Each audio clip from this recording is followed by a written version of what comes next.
Dans les tournages, on me voit souvent mémoriser des paquets de cartes. Et la réaction, elle est quasiment unanime, c'est en général « Waouh, c'est super impressionnant !» Mais ce qu'on voit moins, c'est à quoi ça peut bien servir dans la vraie vie.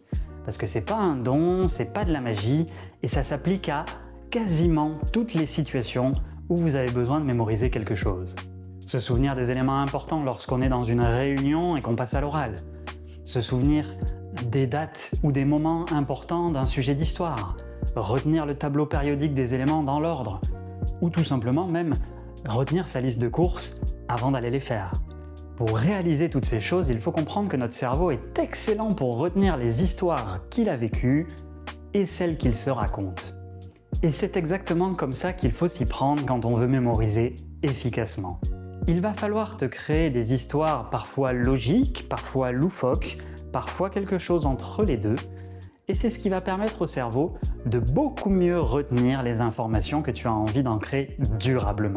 Si tu veux découvrir ces principes avec des exemples concrets qui seront publiés de manière régulière, tu peux t'abonner.